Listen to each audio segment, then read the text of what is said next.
Shri Ram Krishna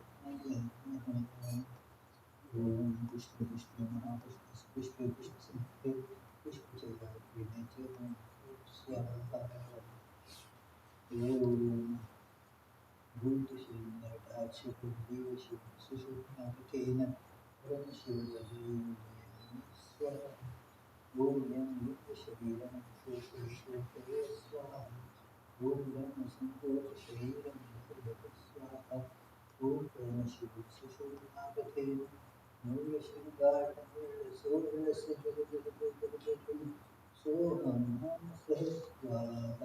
Krishna Devaya Shri Ram Krishna Devaya Shri Ram Krishna Devaya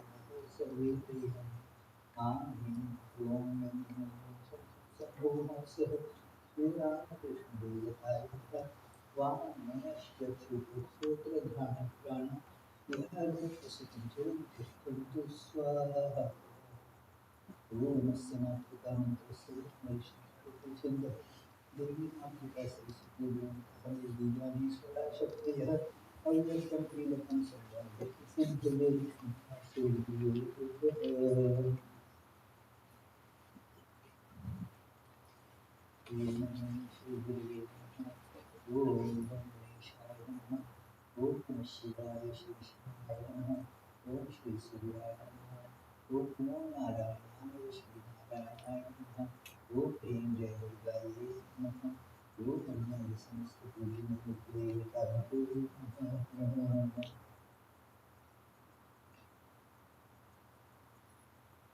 Om Him Pita Devata Namaha Om Him Pita Shakti Namaha Om Satadeva Devi Swarupaya Shri Ramakrishna Namaha Nityasanta Sri Harishita Vichadara Sarvadeva Devi Swarupa Shri Ramakrishna Devata Vishyadevyasi Yoga Om Brahmane Rishaya Namaha Om Paramahansa Namaha Om Sarvadeva Devi Swarupaya Shri Ramakrishna Namaha Vaikadashta Swaha Nandajamatam Vishwapinam Nanganishtabhyam Vishwa Ai Ramakrishna Prati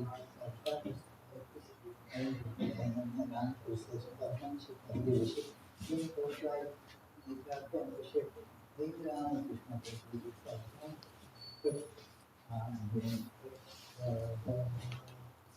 Om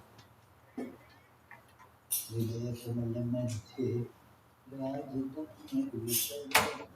Saraswati Swarutam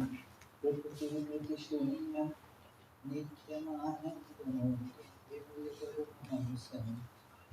Krishnam Bhajamah Nirupamati Sushnam Nishpaduchaniri Govina Sadrishanisha Sarvabhutadivasam Trigunarahita Satya Brahmarupam Varenyam Vimala Paramahamsam Ramakrishna Bhajamah Utaritanavatirtha Jnana Bhakti Prashanti Pranayavaditachittam Jiva Dukkha Sahitam Dhutta Sahaja Samadhi Chinmayam Om Vimala Paramahamsam Ramakrishna Bhajamah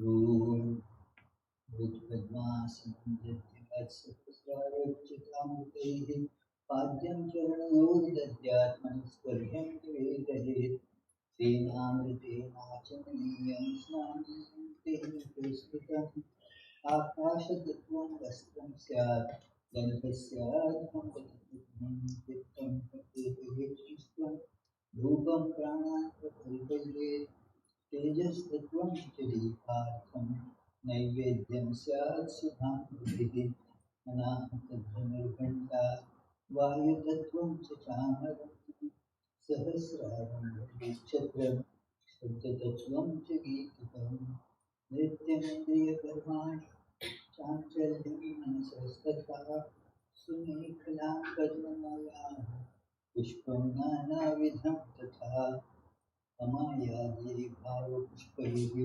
अर्चयेद्भावगोचरम् अमायमनहङ्कारम् अरागम् अमदं तथा अमोहकमदेहं च अद्वेषाक्षोभकौ तथा अमात्सर्यं प्रलोभं च वशपुष्पं विदुर्बुधाः हिंसापरमं पुष्पं पुष्पमिन्द्रियनिग्रहः दया पुष्पं क्षमा पुष्पं ज्ञानपुष्पं च पञ्चमम् इति पञ्चदशभिर्भावपुष्पैः सम्पूर्णयेच्छ्रीः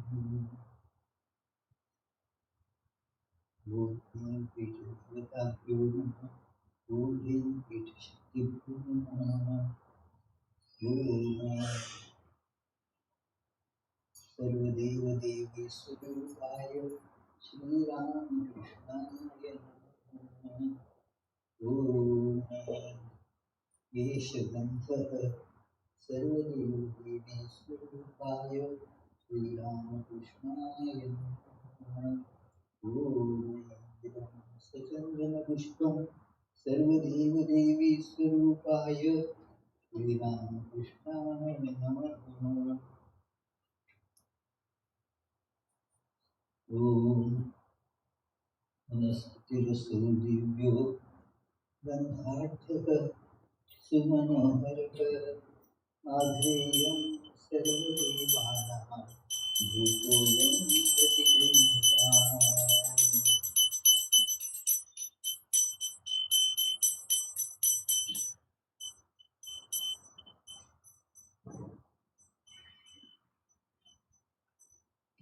ॐ येषु दीपः सर्वदेवदेवी स्वरूपाय श्रीरामकृष्णाय नमः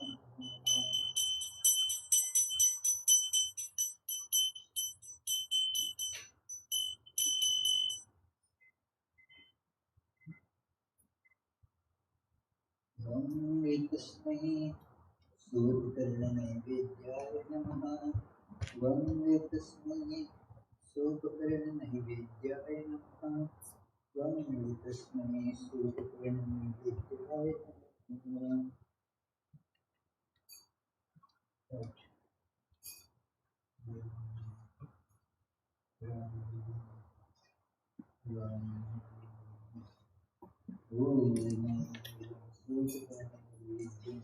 सर्वदेवदेवी स्वरूपाय श्रीरामकृष्णाय निवेदयामि ॐ स्वाहा ॐ नारायण स्वाहा नारायण स्वाहा नारायण स्वाहा नारायण स्वाहा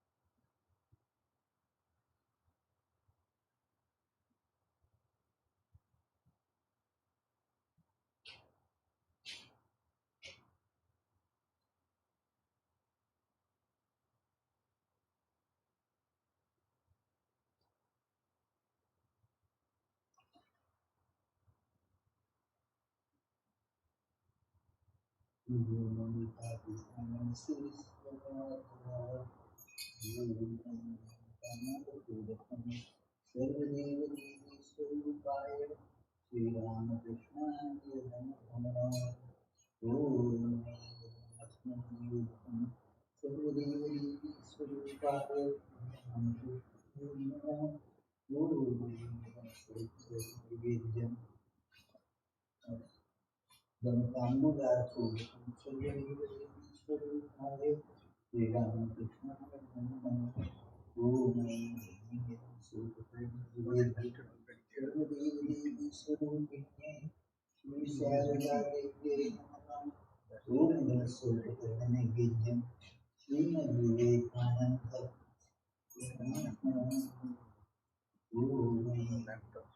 Esha Sujandana Pushpanjalihi Sarvadeva Devi Swarupaya Sri Ramakrishna No, something else.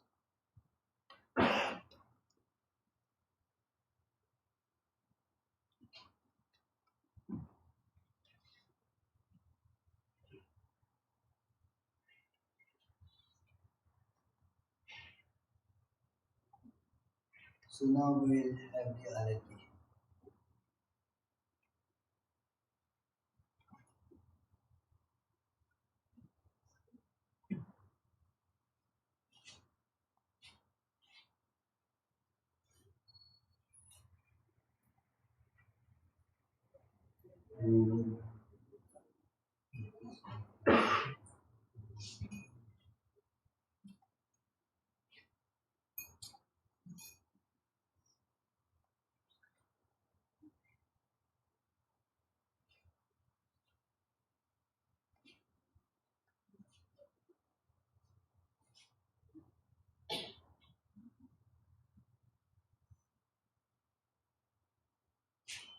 So let us begin to sing the arati.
त्र्यंबके Gauri Narayani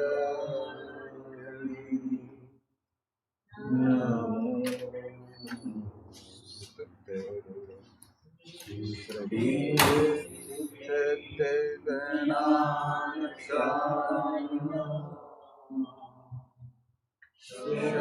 शक्तिभूते सनातनी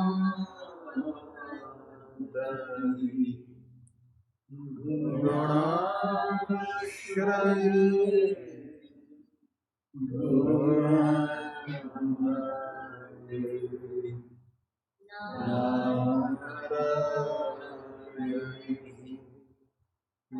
नमोस्तुते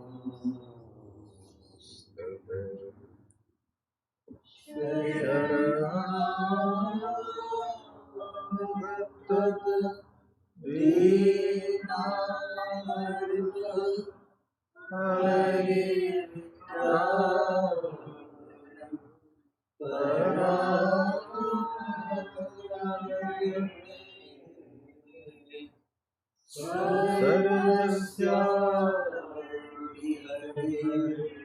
दीनानाथ सरस्वती देवी नारायणी नमोस्तुते जय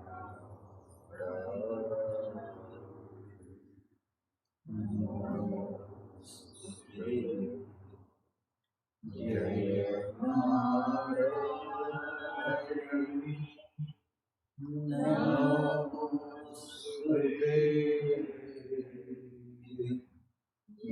जय नारायणी नमोस्तुते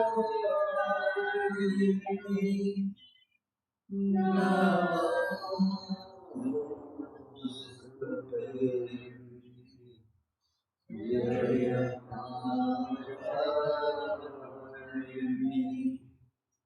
Narayani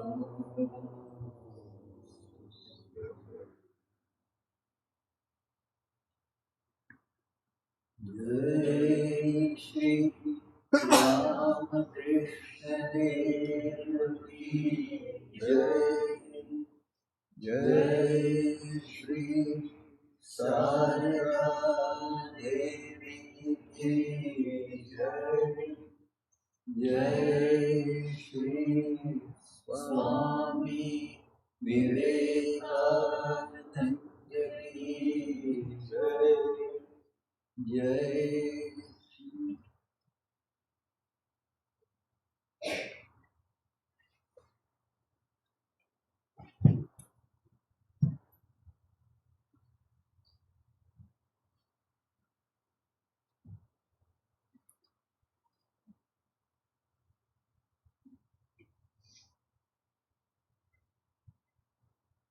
So let us begin today's discussion on the topic that comes up again and again in not only about Bhagavad Gita or about any other religious thought, but what happened?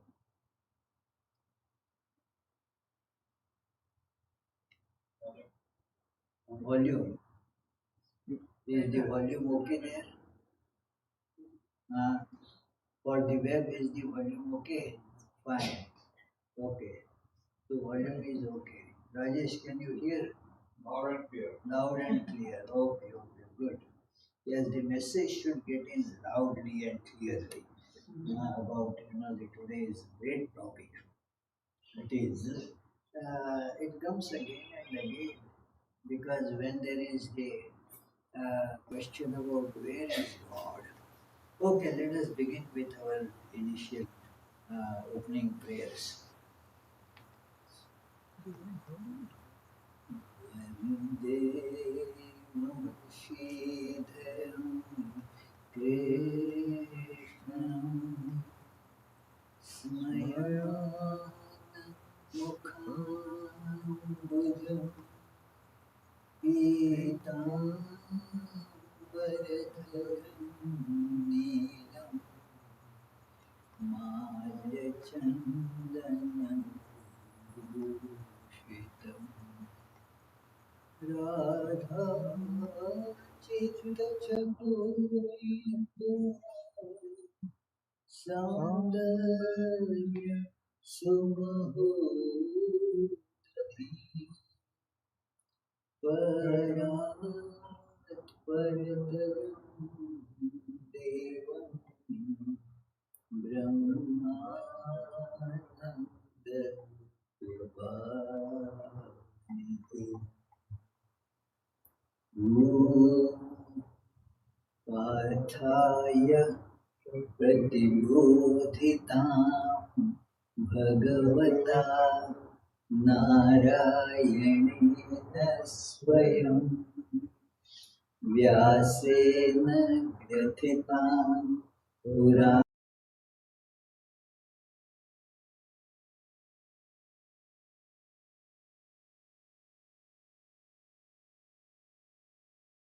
Puravarshinim Bhagavati Ashtadashaധ്യായിനി Amba Tvam Anusandadhami Bhagavad Gita Bhagavad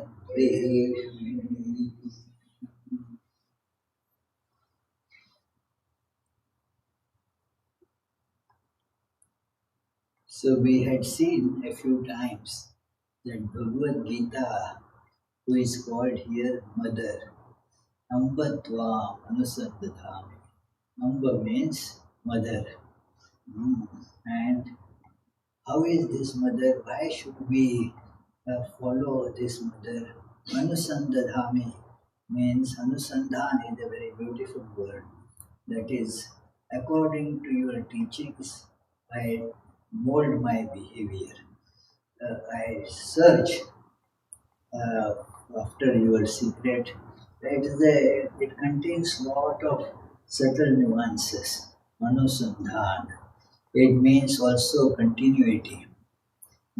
Means it is not that for a minute I thought of Bhagavad Gita like we do go to the temple and do the pranam salutation and then forget all about it. That is not uh, what is advisable. Anusandhana means there should be continuity. Anusandhana means connection. So, Anusandhana means having a continuous connection throughout. It's such a beautiful word, Anusandhana. It is used in the Indian languages, including, of course, Sanskrit, that it should always be there. Like there is the word that comes in certain sects that let the Anusandhan never get disturbed or broken. There should means this effort to realize the divine must always continue. There should be this continuity actually makes it uh, happen in us. Many of our spiritual aspirants, what do? We do some days, then it gets slackened, then don't do it, then forget about it, then find some excuses. But what happens is that breaks the search. You kind of start all over again then. Now this is the difficulty that we all face. That for Anusandadhami, I keep that thread connected throughout without letting it break. Because it breaks means the following gets lost. Imagine, Santhanam is like this, that they uh, imagine that your car, which is having problems, its engine is not working, it is getting, towed with a cord, with a chain or something by another truck. Now, if that chain breaks, then what happens? Then this car just remains. That car goes ahead. So, it can cause, of course, accidents. So, similarly, we are going after, Bhagavad Gita, this mother is pulling us on this path, taking us ahead. But it depends on how our connection is. If this connection breaks, then what will happen, Tirisha? Progressing spiritual life, exactly. It is. So that is therefore decided here that Ambatvam Anusandadhami.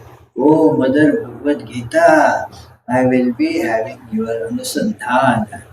And how are you, Bhavadveshini? You destroy this bondage. You hate your children like us being bound in this world. You want to set us free and thus make us happy. Do we like it or not? Huh? What? What, Shubham? Do you like it? Yeah, to be free from this bondage of likes and dislikes. That is the worldly bondage. I like something, I dislike something. And then that you like, after some time you dislike. Something that you dislike, after some time you start liking it. So that is how you are being tossed.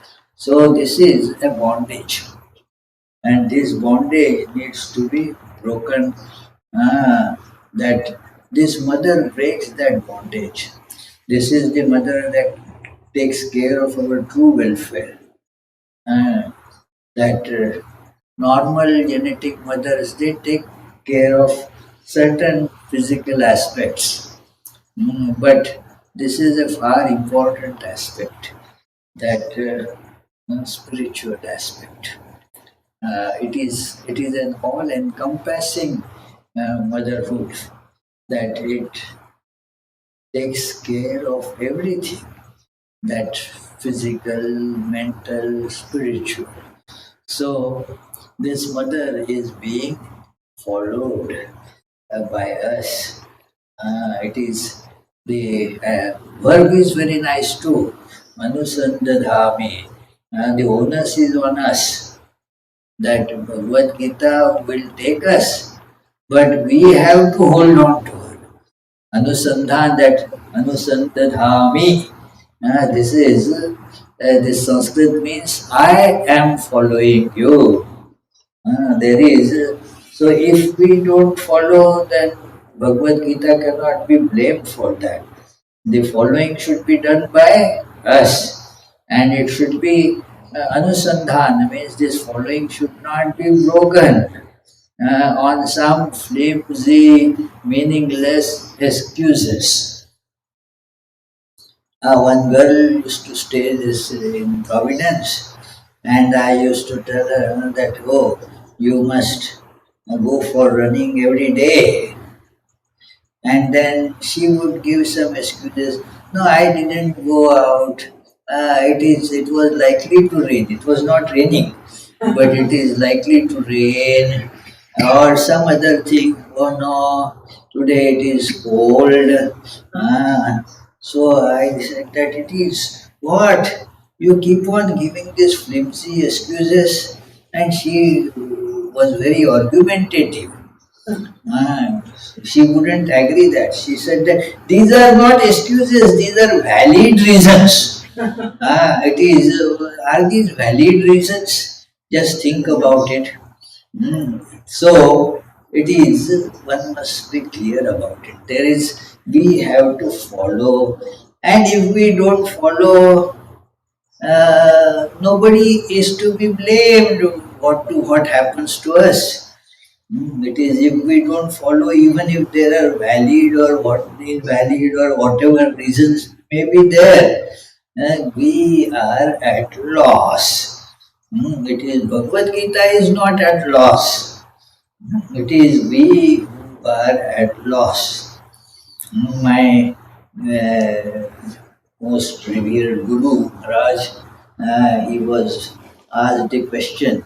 We heard Maharaj that if the disciples do not do all the spiritual practices, then the Guru comes to harm. Is it true? Hmm. Means if I don't do spiritual practice, you will come to harm. Yeah. So it is a good way to harm Guru, isn't it? That okay, I will give you this kind of raw deal now. I will not do spiritual practice so that you will get harmed. It is not like that at all. So he gave a very nice analogy.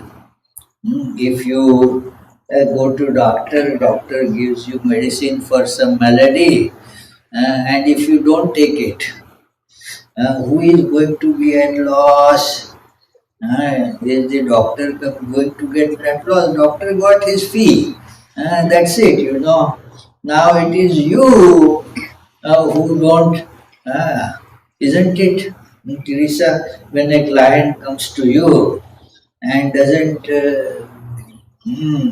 do what you suggest, then you don't come to harm. That fellow comes to harm. So it is like that. If we don't follow, what money? Who will be at loss?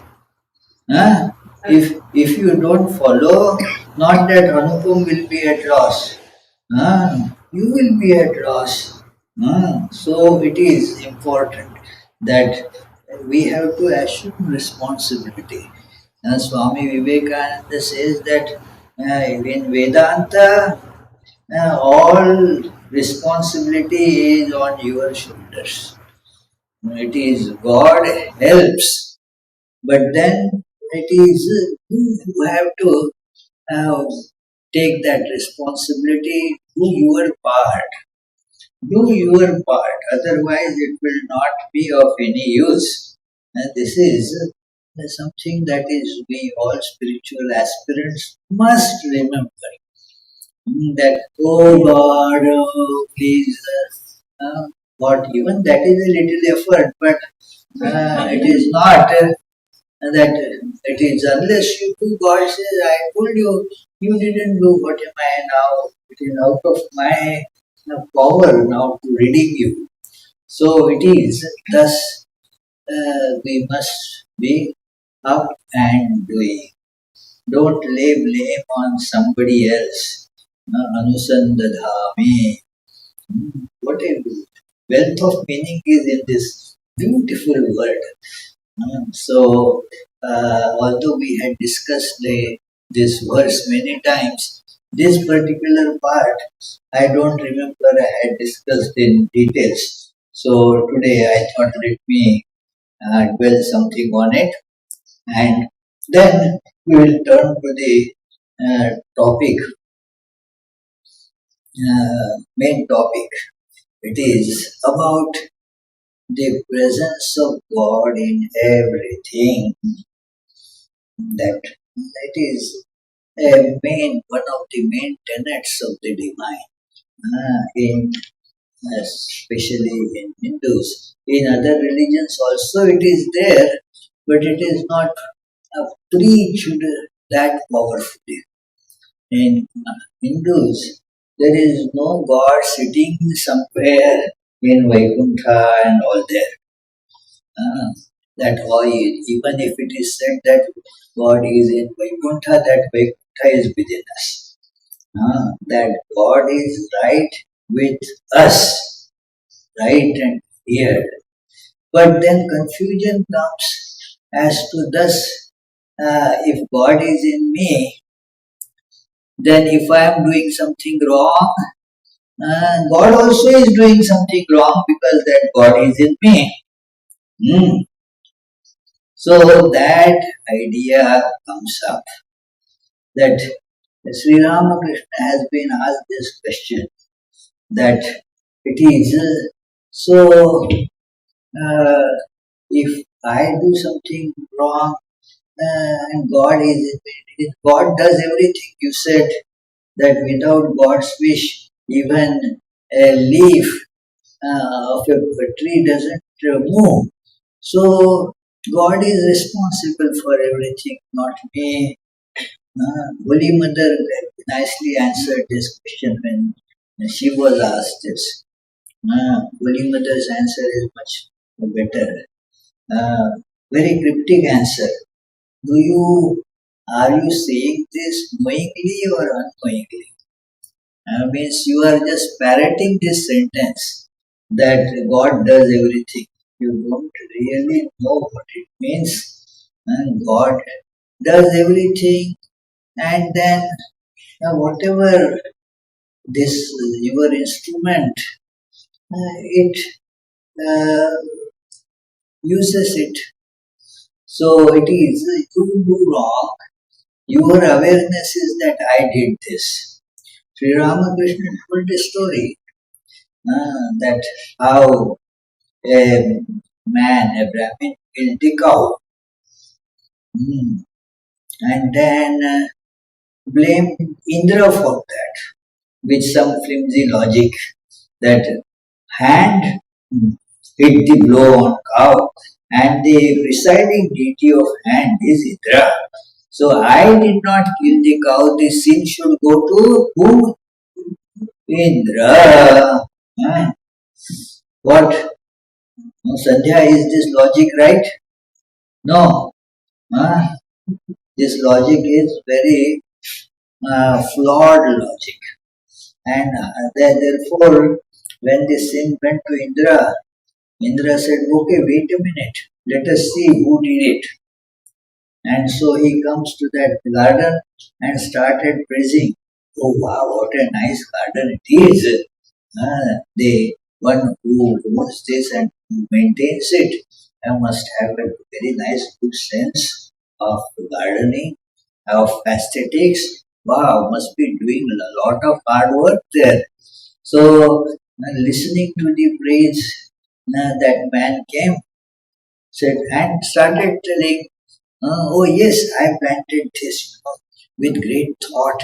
I planted it here, and then oh that one, I got that plant specially from Malaysia and planted there. Yeah, I got it. This, I did this. All I, and suddenly they came where the cow was dead, lying dead there, and this Indra asked, "Hey, who killed this cow?" Now he can't say I didn't do it. Till all these things he was saying I did it. So it is.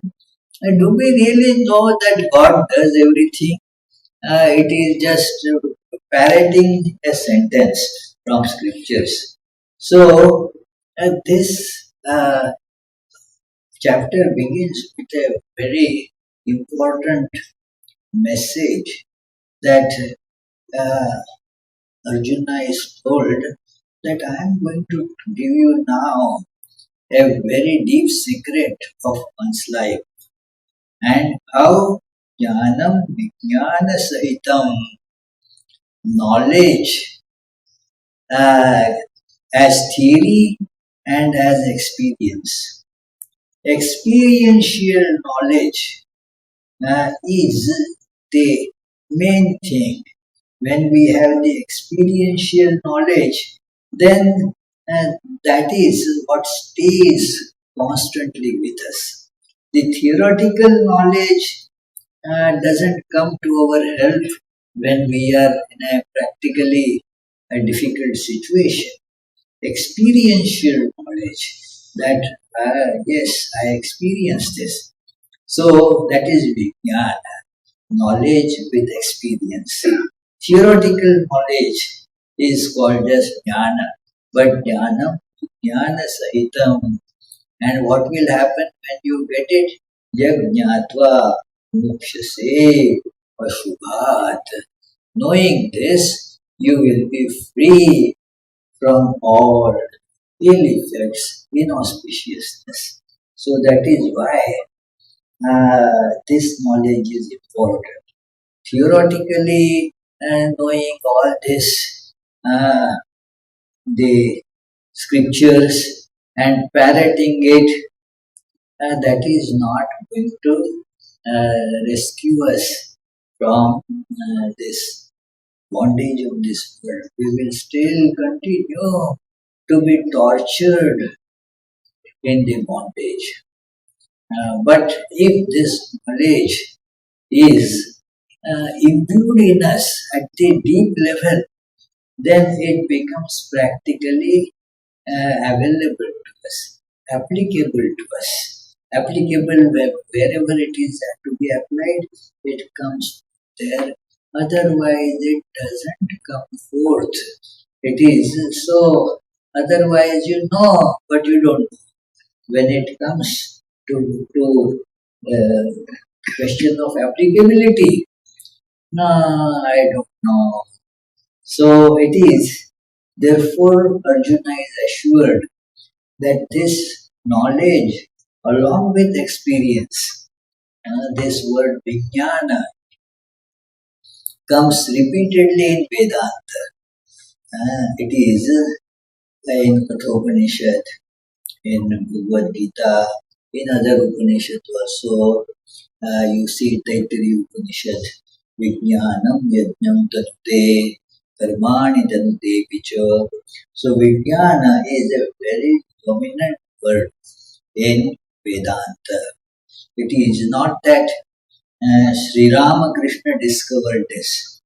It is there in other Upanishads and Bhagavad Gita and in Shankaracharya's teachings. Everywhere you will find this word Vedanta, this Vijnana. It is so like in, for example, Munda Upanishad, Vedanta Vijnana Sunishchitartha. There also this Vijnana means the same thing, experiential knowledge. That with that Sunishchitartha, very beautiful phrase, that now the meaning is well established in you, Sunishchitartha. There is no confusion. You cannot make that thing change because it is experiential. Vijnana Sunishchitartha. So sannyasa yogat. So Rishyataya Shuddha Sattvaha. They thus become purified with that, being established in this knowledge that world is a transitory, flimsy something, and the God or Atman alone is real, and they are now established in this, and therefore they don't get attracted by things in the world. Knowing that it is not real, you don't get attracted by that. It is uh, the flower, for example, if you see a paper flower made by paper, you don't expect a fragrance from that flower. It may be very good. These days they make it so nice. Sometimes they say that if a real flower is looking very nice, oh, as if made of plastic. It is. So things are reversed now because they are made so beautiful. But then they are not real. They do not have fragrance. So, therefore, it is that you are now established in this wisdom, and so whatever somebody says, whatever the other things keep on happening in the world, you don't get affected by that. Sunishchitartha, a nice story I had told here a few times maybe, but in this context it's very important. So repetition is not a fault when the repetition is helping the understanding that we used to buy right outside our college. One old lady used to sit, and then she would sell these berries and those amlakis and all that such things. So and then okay, uh, oh Grammy, I would like these raspberries. What price? She would say that, oh, yeah, this much. Okay, those days a coin used to work, Anna. Means this 6 paisa. Now I don't need to know all that, but it is that 2 annas for this much. Okay, I'll take this raspberries and those other berries. Nice. How price are they? Same price. Okay, take back these raspberries and give me that. And then just to make her agitated, we take that raspberries, that other red berries, and start walking away. Hey, hey! My money, 2 annas. What 2 annas for? And for what you are this thing taking? But we gave you back the raspberries and we are taking this. Why raspberry? This is exchange, We gave you raspberries and this is being taken. Then give me 2 annas for those raspberries. We never bought it, so why pay for that? We did not buy it, why should we pay for that? Now the old lady didn't have that much argumentative skills. But the experience was there. The experience that I have lost something and so I should be compensated for that. So she was not letting us go. Oh, Grammy, hey, you are too persistent. Okay, after all, 2 annas I'll give you. Then she would be happy. Okay. So either for those berries or raspberries or gooseberries, whatever. So it is because experience, arguments will not be able to dislodge the experiential knowledge. So that is why those who are not established, they get tempted by the objects outside. If yeah, that okay, it is true, that the Brahman alone is real, but this looks so pretty, nice. So let me enjoy this first, then I will come to the knowledge of Brahman. Mm. So now that knowledge is not real, you are not established in that knowledge.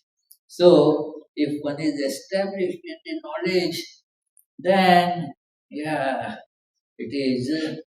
Uh, Shiva Mahimna Stotra says very nicely there that those who are established like that, uh, that them to the Vishaya Mudriga Krishna na Brahmayati, that they don't get attracted by the nice mirage waters. They don't get go to mirage waters to quench their thirst. They know there is no water there.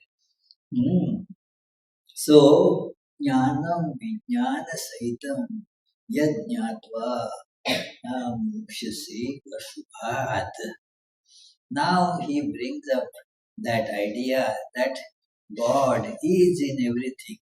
Maya tatamidam sarvam jagad avyakta murtina. Hmm.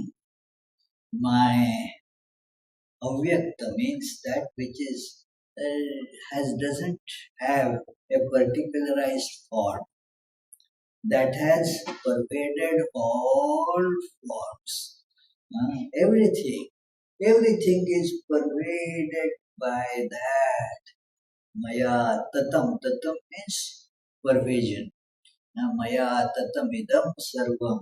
Idam means whatever you are seeing, experiencing, all that, near and far, whether here that you are able to touch on this earth, or somewhere far away in galaxy, another galaxy, maybe many billion light years away.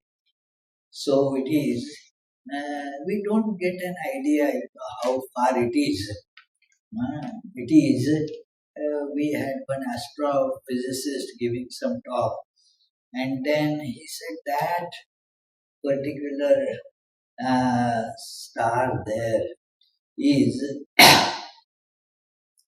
1.23 million light years away. This star is away from that. This is uh, just 2.1 million light years away from us.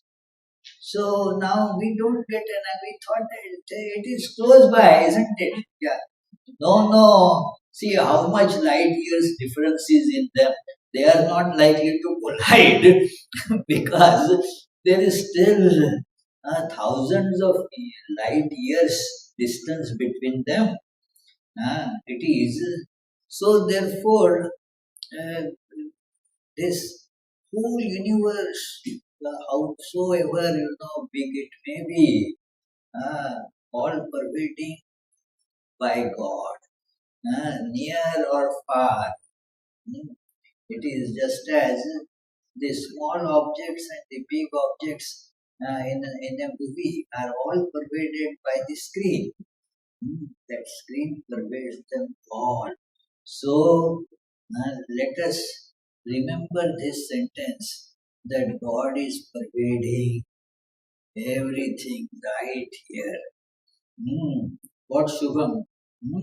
God is pervading in everything right here. Ah, so let us remember what is the name of this girl sitting where I forget Kavita's daughter. Ah, what's your name? Huh? Show me. So yes. Sorry, I keep on forgetting the names. So all pervaded with God. You are also pervaded with same God. Same God pervades you as well as the chair you are sitting on, and the car that you came in.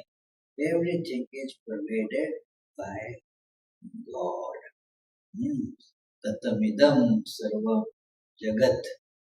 Now all this jagat means what? That which keeps on changing. That is called jagat, the world. What is the main characteristic of world is it keeps on changing. Here today, gone tomorrow, things change. So that is the nature of Jagat, the world. The etymology of this word Jagat is that which comes and goes.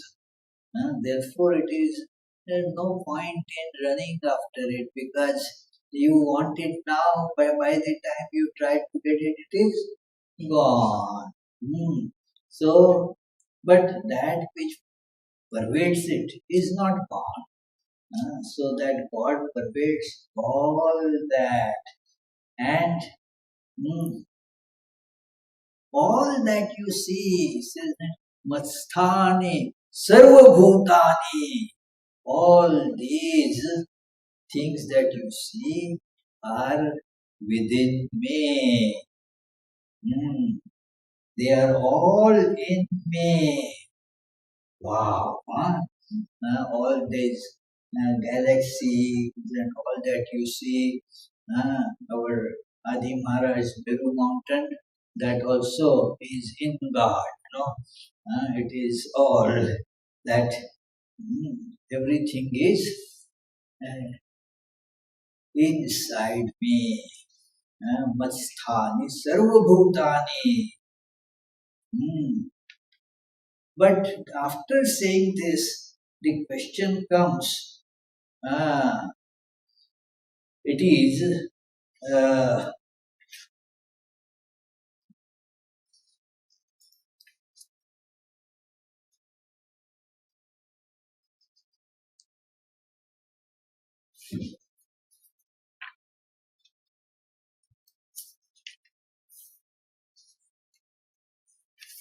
excuse me, I want to quote the exact word. Hmm. So,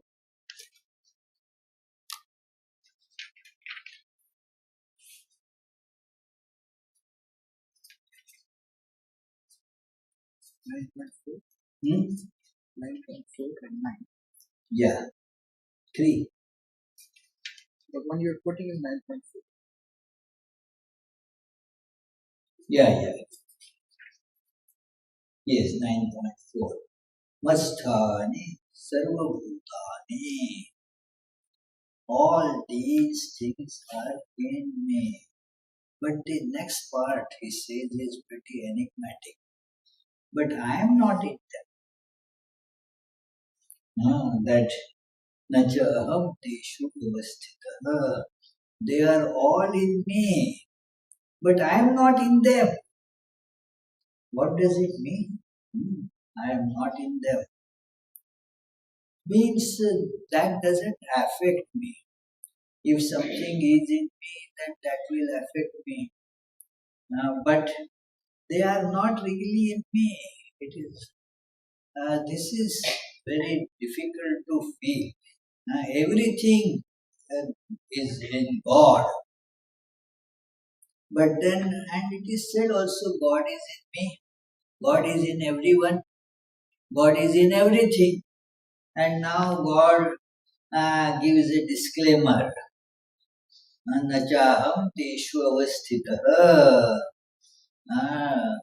It is, I am not in them. Means I cannot be, you cannot find me in an object like that. They are all in me.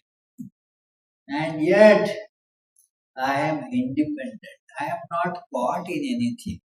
God is independent reality. So you cannot claim that, yeah, God is in me, whatever I do, God does. Uh, that is called narcissism, not that Vedantic idea. It is God is not in any of these, and yet we are all in God.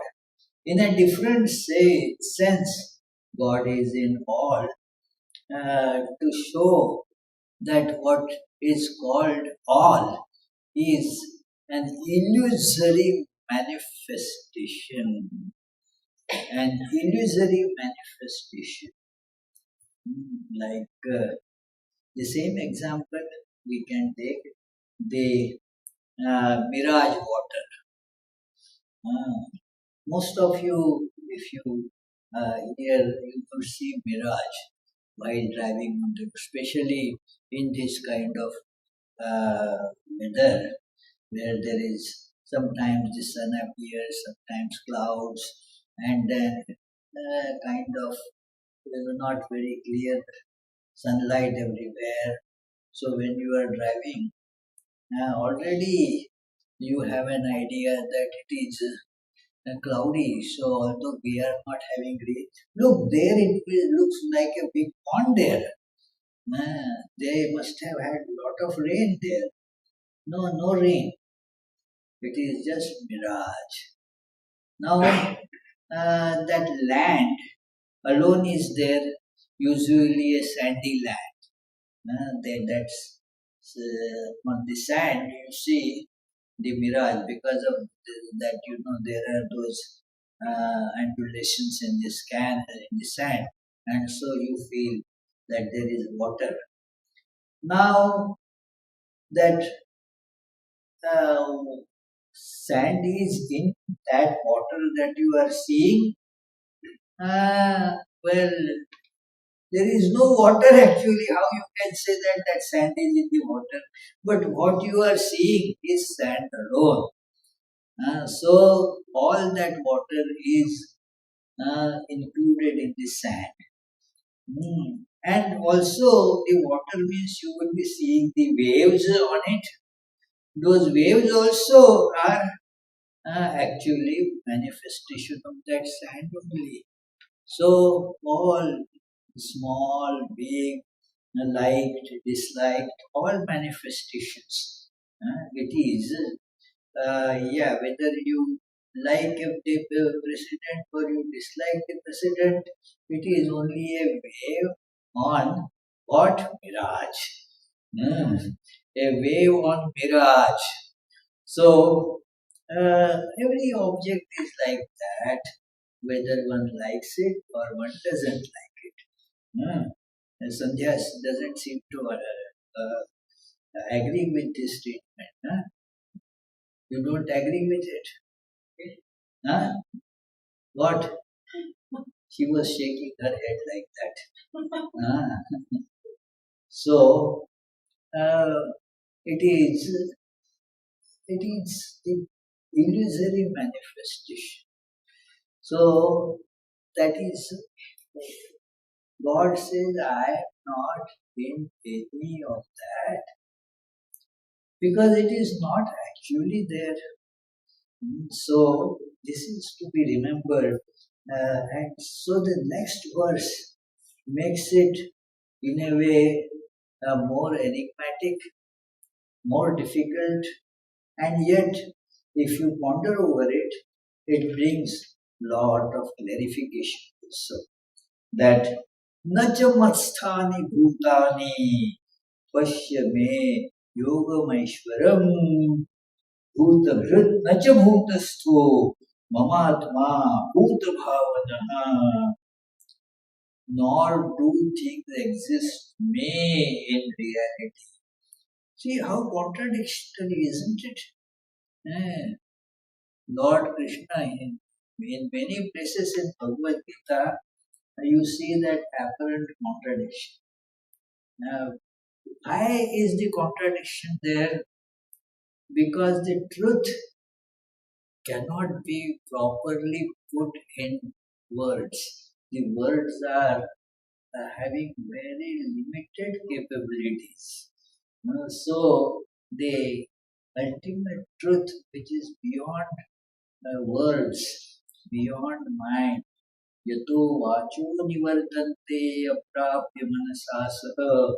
So, that truth is beyond our thoughts, our speech, and therefore our words are really not capable of giving the right idea. And so, they convey something, but also convey something that you don't want it to convey. And so you have to give a statement contradicting that. That earlier Lord said, Matstha, that Maya Ratamidam Sarvam Jagadavyakta Murtina Matsthani Sarva Bhutani. I pervade all objects, all things, and all these things are in me. And just in the next verse, he flatly denies that. It is what kind of illogical God it is that you say something. Ah, what an inconsistent this thing position. Now you just said that all things are in me, but now you say Nachamasthani Bhutani. All those objects are not in me. Oh, what is this? It is can be understood only through some analogies. The God is the transcendent and immanent reality and transcends all forms.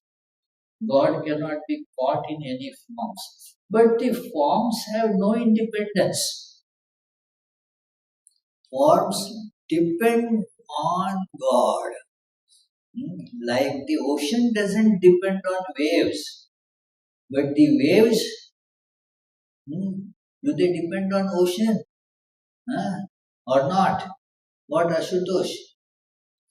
Waves depend on ocean. Ocean does not depend on waves. So, God doesn't depend on manifestations, but the manifestations depend on God. So, this is to be remembered. Nacha matsthani bhutani. Earlier it is said, matsthani sarva bhutani, and exactly opposite sentences. So, therefore, this question gets asked in Vedanta discussions very often. This is in Bhagavad Gita and other Upanishads, every that also it's said like that. Its practical manifestation of this question is that if God is in me, then why do I do wrong things? If God is in me, then why do I suffer? And God is in this whole world, and why still we suffer? So there should not be any suffering then in the world if God is, it is all in God. No, God is not in all in that sense. It is something that is one has to therefore, as said in the earlier verse, Jnana Vijnana Sahitam. It all comes to us gradually as we move towards the God. That one analogy that is given, just as like the analogy I just was giving of this mirage and the waves on the mirage waters.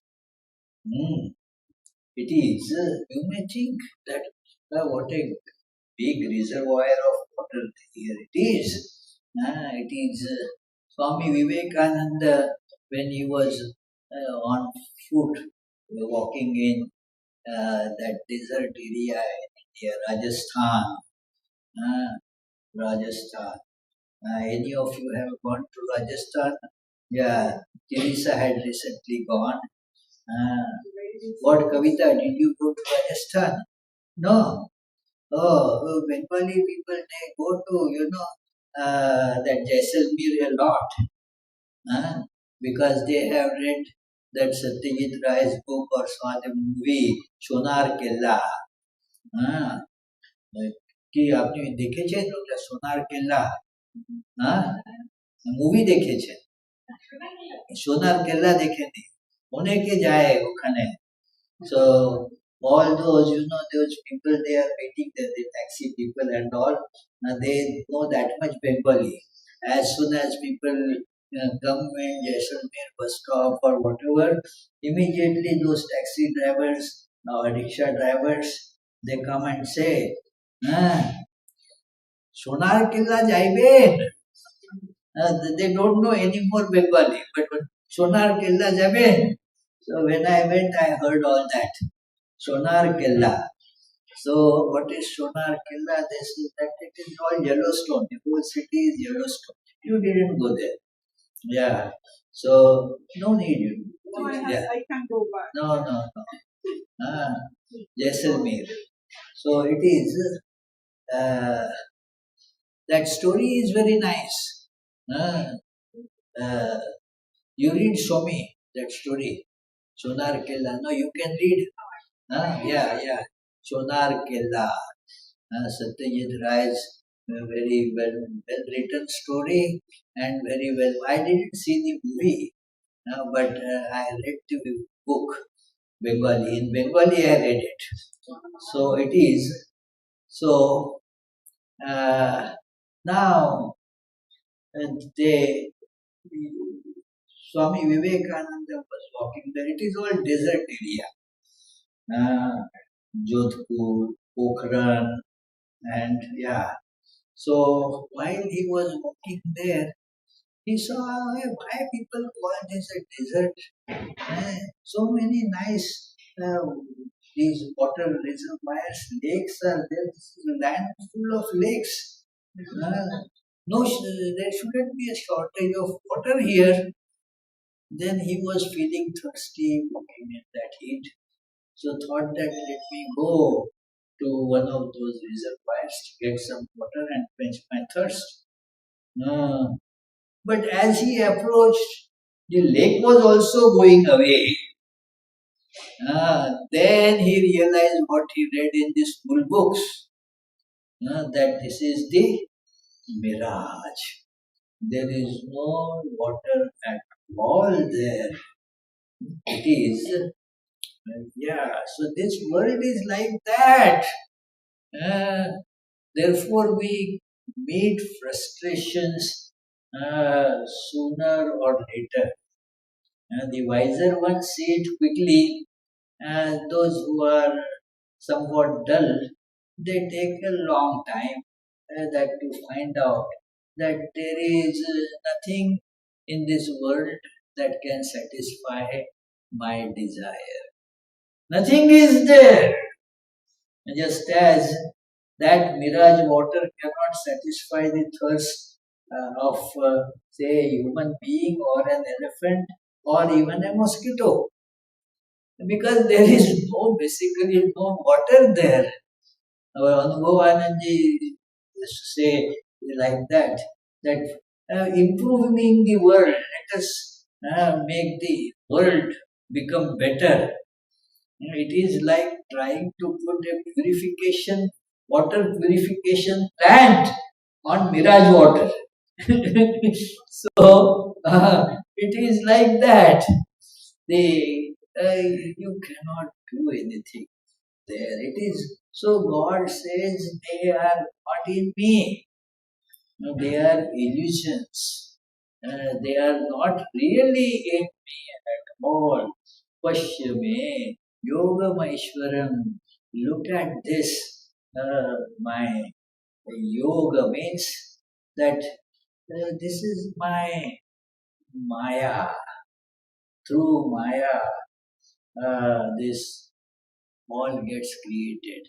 That is here called yoga. Yoga Maishwaram. That it is through that you are seeing it. It is not real as such. My divine yoga. This is my divine yoga. It is that, but it is also in explanation, it is called Maya. Yoga Maya. That word comes in Bhagavad Gita repeatedly. Yoga Maya Samavita. That it is that through that you see it, like on the screen you see everything in the movie, all that, but they all those objects are, where are they? On the screen. Are they not on the screen or they are on the screen? What money? When you are seeing movie, now all those things you see, are they on the screen or not? They are on the screen. Are they really on the screen? They are not on the screen. It is, uh, suppose Bonnie sees in movie, Arohi is on the movie, is there. And, and if she says, hey Arohi, wow, you are here today. Why she is not here today? What did you do for her? Huh? She has a dance program. Okay. So, uh, so in movie, is she there on the screen? If you go to, hey, come, let me hold you, you will hold only the screen, isn't it? So Arohi is there and is not there. So all these objects are in God. We are all in God. But like on being on a movie screen, actually we are not there.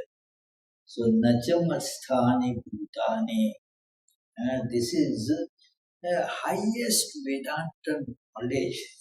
But this is to be experienced. The experience comes when we go deeper, then we get the experience. Otherwise, we don't get that experience. Therefore, this is a practical science. Vedanta is practical science, means this one can, with analogies, understand superficially, but will not be convincing. uh, because still there will be the attempt to hug Arohi on the screen. Mm. And she is not there. There will be still attempt. If you see a big fire in the movie, oh, let me call 911. No, it is not there. The fire appears there, but is not there. Hmm. What if Teresa wants to find something very nice there? A pizza is there. So, okay, I am feeling hungry. So let me eat that pizza. It is not there. It is there and it is not there.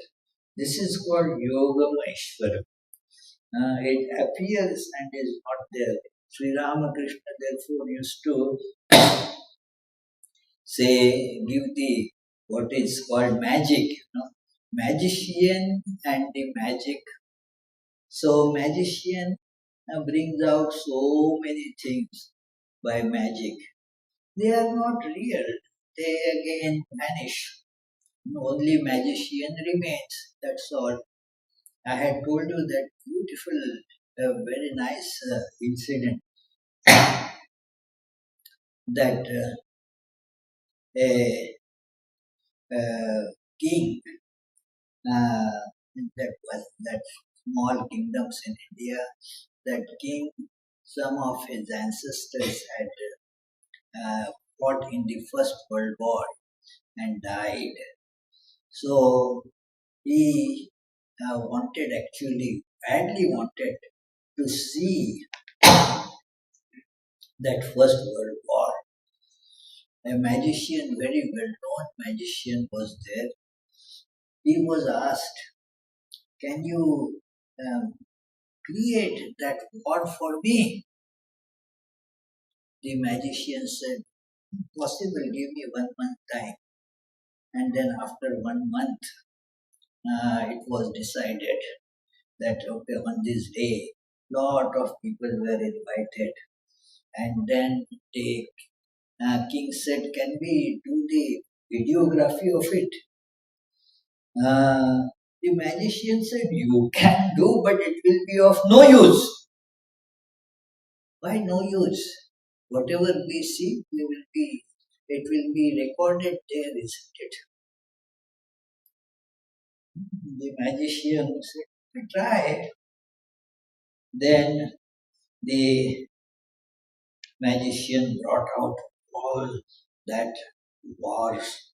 See, everybody was seeing as if the war was happening right there in front of them.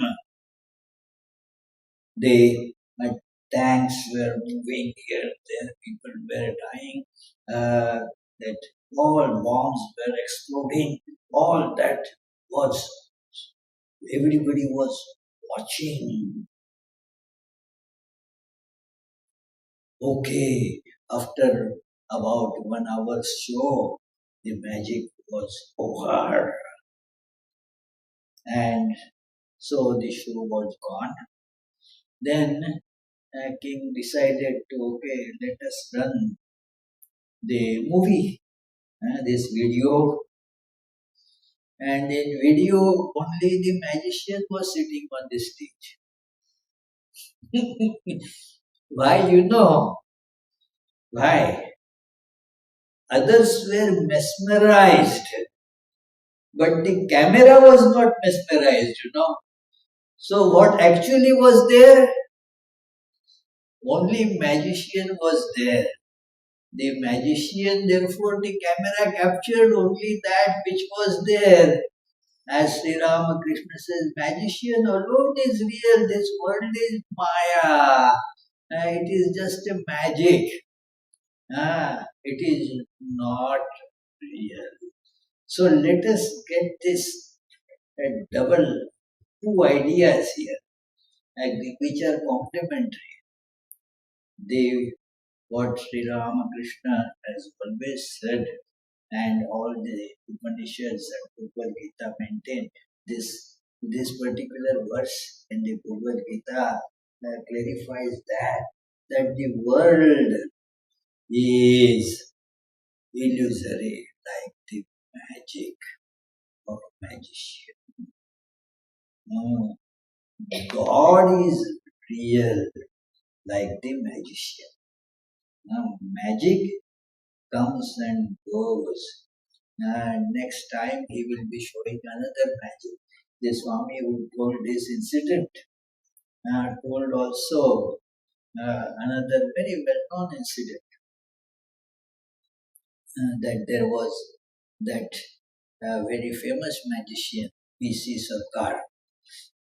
So he was to give a show in some nice place like your indoor city, indoor. So the show was arranged that it was from 6 to 7.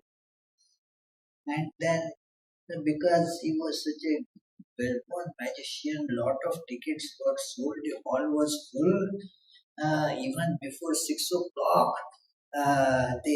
Everybody had entered, it was house full, everybody was sitting there. 6 o'clock, the magician was not still there. 6:15, still this, it was all empty stage. Magician, the organizers, yes, magician will be coming soon. Sir, became 6:30. Now people became very irritated, unsettled. What is this?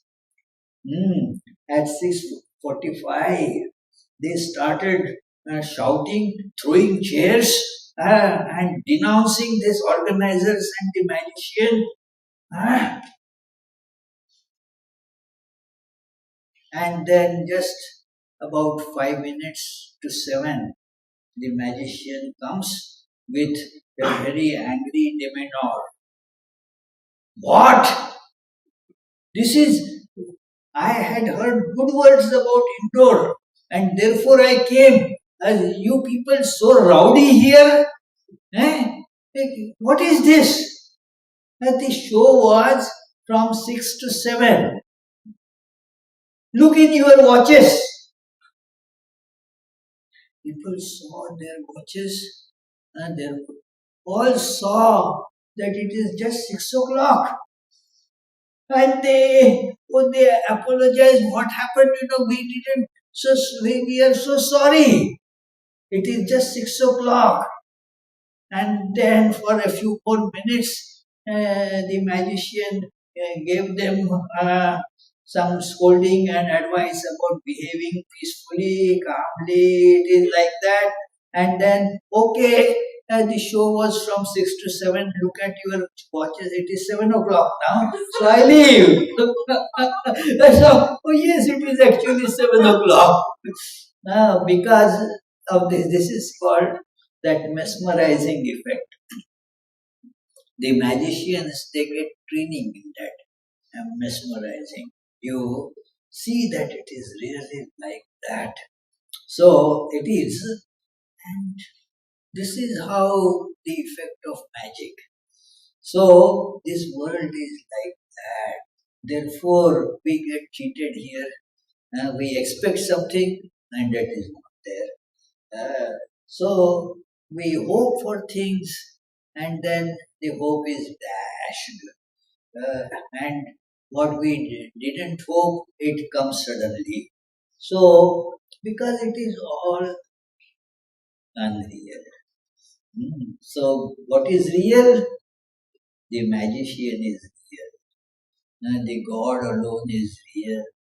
If our life is built on this conviction that God alone is real, it will be the life that is built on something that is real.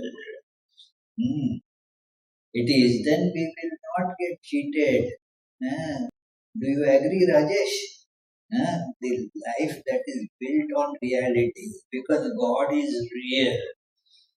If we build our life on these imaginary things, uh, then what do we expect but being cheated? Hmm. The cheating happens. Nobody is to be blamed. As Swamiji's that poem is there, Vivekananda's poem, no one but me to blame. This is how the I got, built my house on an unreal foundation. So what is going to happen to that house? So this is what happens. Let us therefore determine to build a life on that which is real. Sri Ramakrishna used to say, therefore, our behavior, what should we be doing, is beautiful Bengali words. Ishware Anurag, Vishaye Virag. That all those objects of sense attraction develop dispassion for it. Because that is not real, you will get caught in it. And love that which is real. Turn the love towards that which is real. Ah, love, anurag for God, and virag for the uh, all these flimsy, not real, unreal objects. So this is the great message that we get from these verses. This is yes. So न च भूतस्थो भूतात्मा bhutavavana, that it is myself does not dwell in them. It is, this is my divine play, that all those objects, they depend on me. Whatever activities happen in them, they are because of me. Otherwise nothing will happen. The waves will not rise on the ocean. If the ocean is not there, then you won't have the waves. So all these objects that we see, God makes them happen.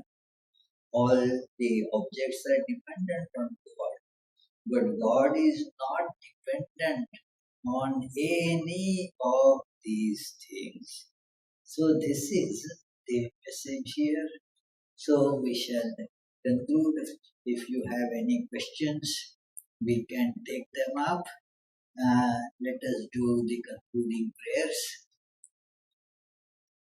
Gita Sugita Kartavya Kimanyat Shastra Vistare Ya Swayam Padmanabhasya Mukhabadmadvinistita Ekam Shastram Devaki Putra Geetam Ego Devo Devaki Putra Geetam Ego Mantra Yasya Namani Yani Karma Bekam Tasya Devasya Seva Shri Krishna.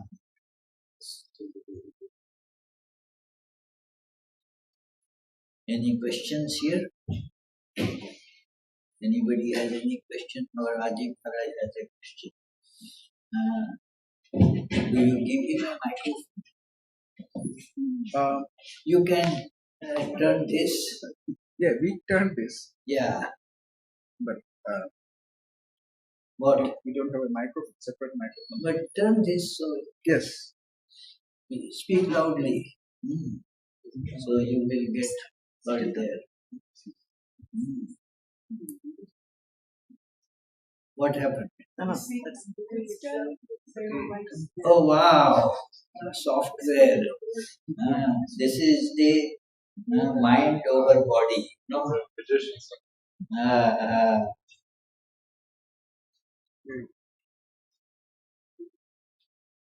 Okay. Yeah. Come on. Good. Wow. Come forward. We can hear. If you have just the experience of the formless Brahman, and then you come back without holding on to that, is that the jnana? Because it's an experience, but you don't know the imminent Brahman. This is only half the experience. That very Brahman is immanent in everything. Then only it is a complete experience. Otherwise, this world, you keep on thinking of just only the negativity. This is not real. Means in your mind it assumes what is called a negative reality, that which is not there. Like that, the one whose name is not to be pronounced, so that becomes the name. So it is like that. This world, which is not.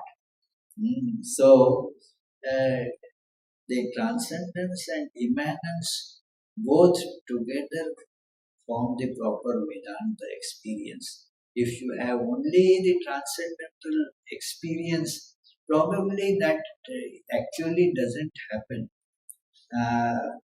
If the transcendental experience is real transcendental experience, then it has to have this immanent aspect also, that God, that divine is in everything. It is avyakta as well as vyakta.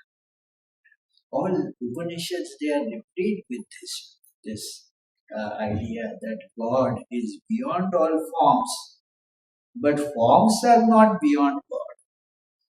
All forms are pervaded by that one same divine.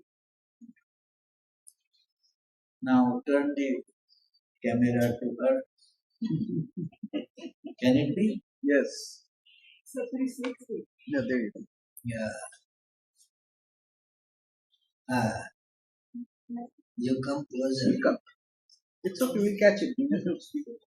It feels like if all the names that forms are like waves which are changing, unreal, and has a dependence on the ocean, the unchanging reality, then the immanent aspect seems like a lower thing compared to the transcendent. It's like a stepping stone. There is at that level all our misconception about lower and higher they vanish. These are in ignorance. We have something lower, something higher, something inferior, something superior. Why the importance to something which is changing and impermanent. Don't give any importance, but Then give the it. immanence also becomes unimportant. No, it is very important. It is God appearing as all this. This is God. Very important thing. That is why Sri Ramakrishna mentions God can be seen with open eyes. It is not only with closed eyes. No. How tightly will you close the eyes, and how long. So it is the same God is there in everything. And what every description Sri Ramakrishna gives of that, there is nothing lower or higher there. This is a very wrong idea which appears to be logical that this is lower, God in all forms, and God beyond all forms is higher. No. There is not even that transition or gradations, from that many see the immanence of God. They don't even care for transcendence. So it is nothing but God. God is alone is there. That's it. So that's enough. This and there is the transcendence and immanence. Immanence and transcendence. Transcendence and immanence. There is no something that is superior or something inferior. Absolutely, at least I don't see it is. And the Thakur doesn't say that, Teachers do not say that. It is God is pervaded. Here also we read both these things are told together. But the movie is dependent on the screen. The screen has its independence. Yeah, so God has independent existence. But the movie might be important. Don't give any importance to the movie. But importance is this that the God has the capability, Yoga Maishwaram, to appear as movie. If you think, if you stretch the analogy a little bit, why is there the screen if there is no movie? The screen will not be there. It is only because there is movie that the screen is put there. You don't buy the tickets. You will see the screen. Nobody will buy the ticket for the movie. Or there is Harry Potter movie going on. Then you go and buy ticket to see that. No, only screen will be shown. Will you buy ticket for that? You may, who knows, but it is. As some are stupid people. So it is. Yeah. So anyway, any other question? Yes, Ashutosh. Why are questions being asked only from those who are staying at Vedanta Society? Huh? Okay, come on. Can you turn camera to Ashutosh?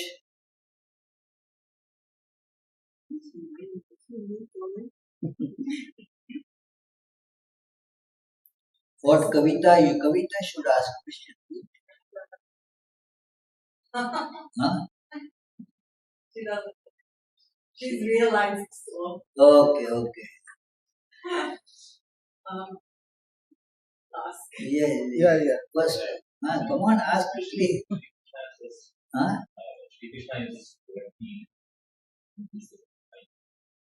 the same means. Of course, all pervading reality. That is what is meant by me in Bhagavad Gita, that I is that surrender everything to me means to whom? not to a particular person. Hmm? Yeah. So that is bring everything completely, give up the identification with any form, any object, bring it. That is it. Yes, Sandhya. I just find it hard to do practice. It is, see, it is hard because of the attachments that we have. Otherwise, it is very simple. Uh, isn't it simple to say, uh, go to get real things rather than unreal things? Hmm? Yeah. Will you go to eat the unreal apple or real apple? Huh? It is really simple. What makes it difficult is our attachments to various millions of prejudices. The biggest, most unscientific, and just all pervading prejudice is I am this body. Ah, it is, are you really? No. Ah, you are not this particular body. It changes.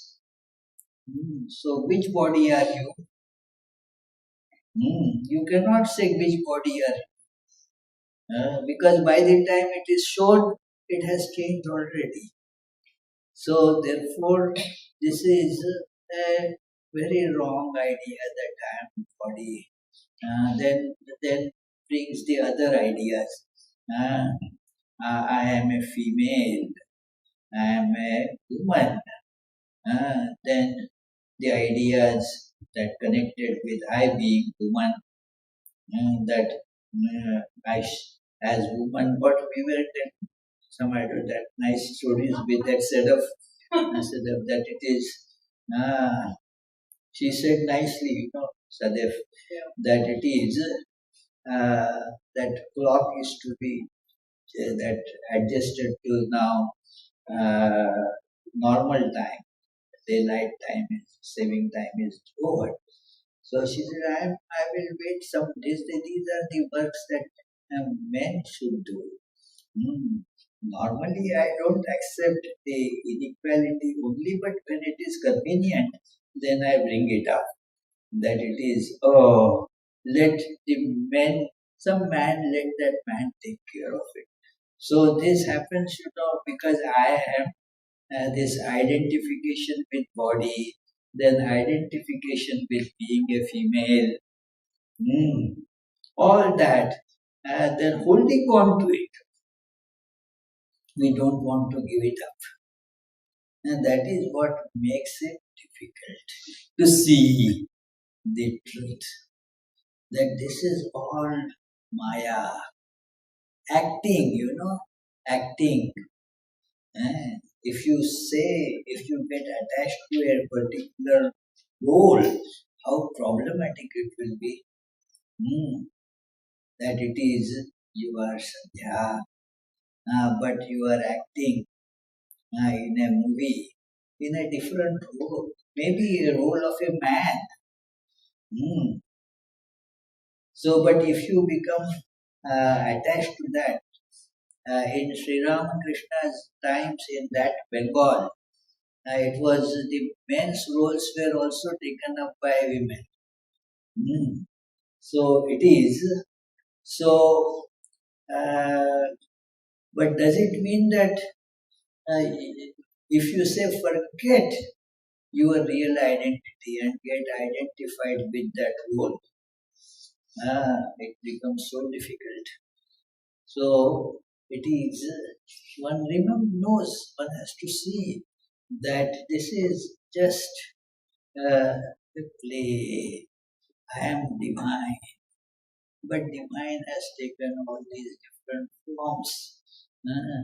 So this is the role that I am playing in this body. I am not it. I am just playing out the because it is true, isn't it? It is true. Like you have this, I am Shubham and Sindhu's mother. Huh? So, but before they were born, were you their mother? Hmm? No, you were not there. They were not born. You were not their mother. Hmm. So whatever it is, but the identity that I am divine is permanent. Now it is your real identity. So when we try to remember it, that is why the sadhana is to be done. That which is difficult, when you practice it, it becomes easy. It is through practice things become simpler, easier, appear to be difficult because we do not get into the practice. It is one has to learn to give up these wrong identifications and the attachments connected with that. Otherwise, that Sri Ramakrishna used to tell that very illustrative story that some people went to another village crossing a river in a boat, and then they tied the boat to the bank.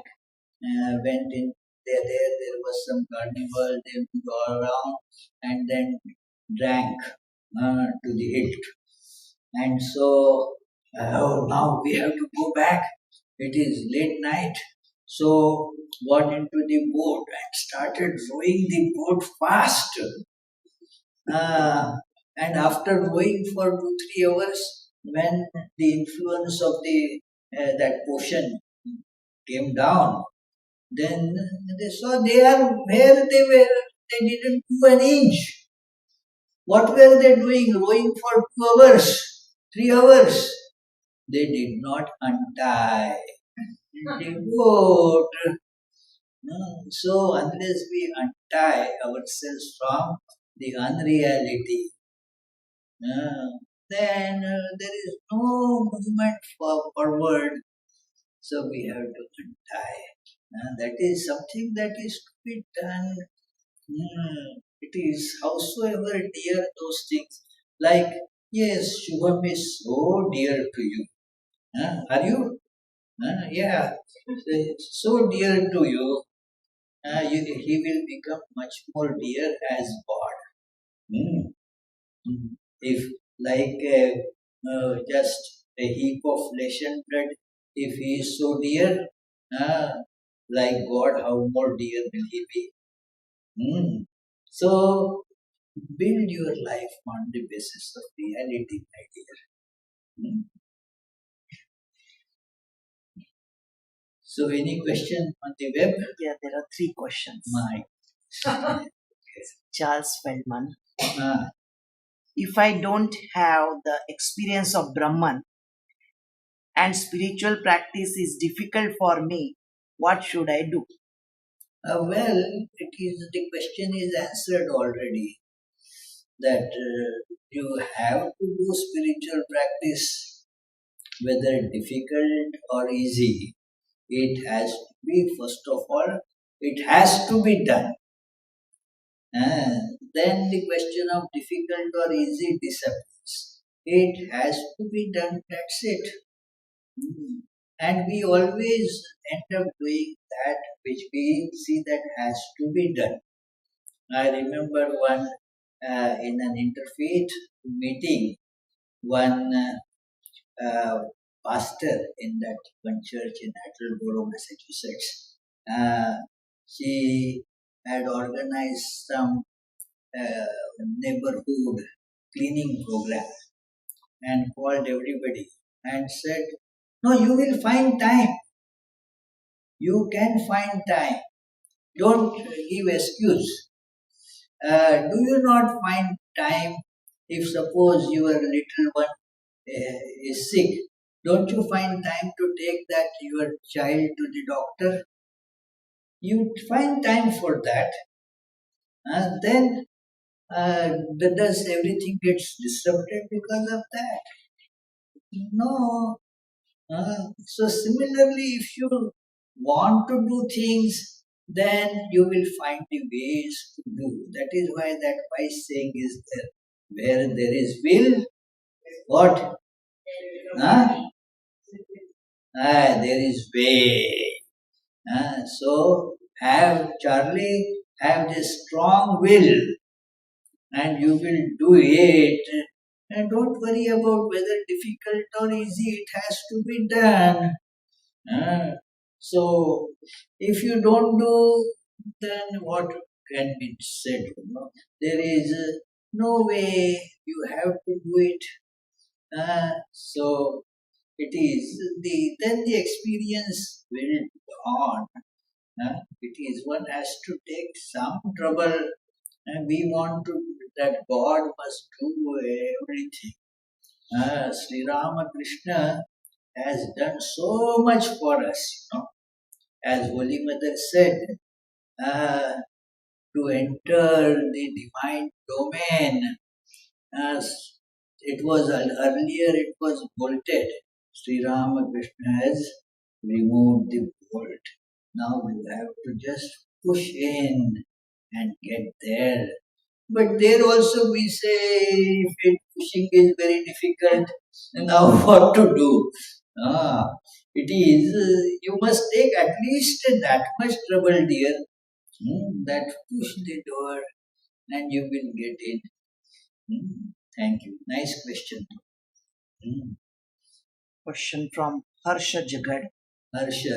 Namaskar, Harsh. How would Swamiji describe the experience of Savikalpa Samadhi? Oh my goodness.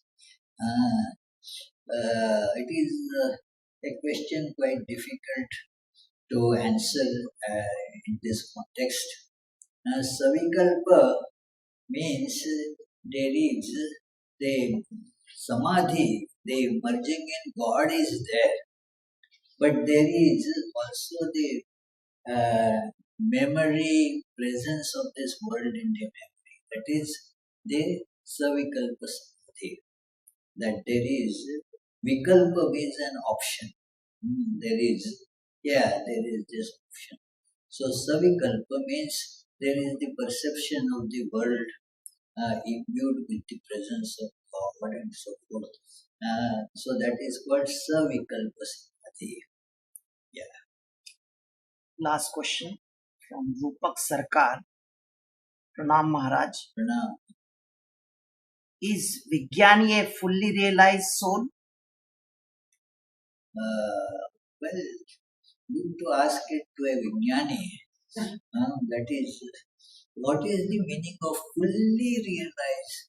Nothing more to be attained. That is fully realized.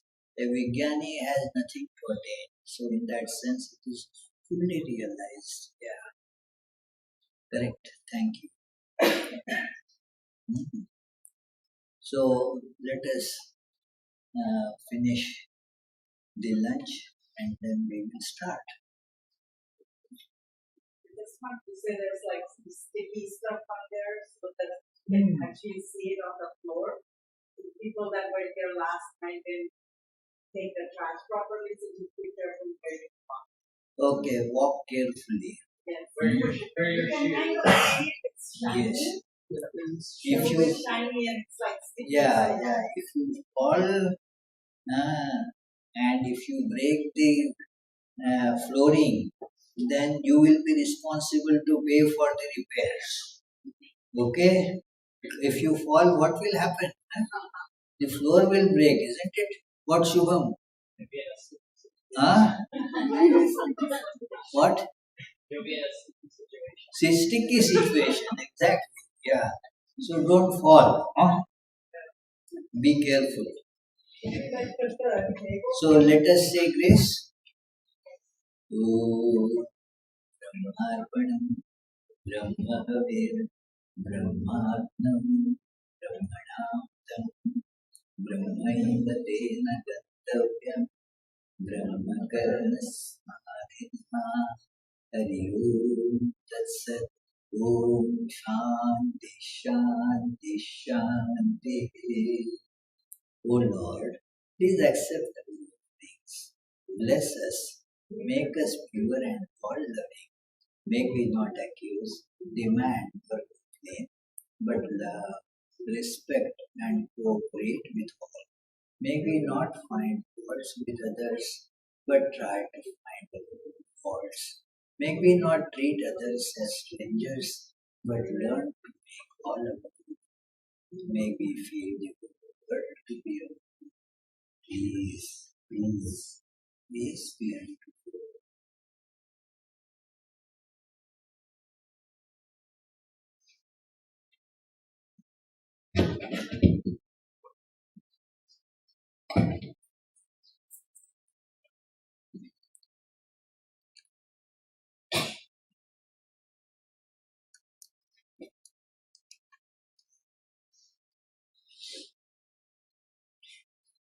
This is Hillel.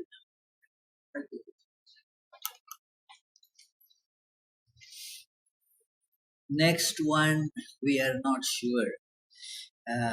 My preference is December 7th, but there are a few difficulties about December 7th. December 14th, we have the Holy Mother's birthday celebration at Providence. So that is ruled out. December 21st, the Hillel may not open at all because of the vacation, the break. So we have to We'll figure it out. figure it out.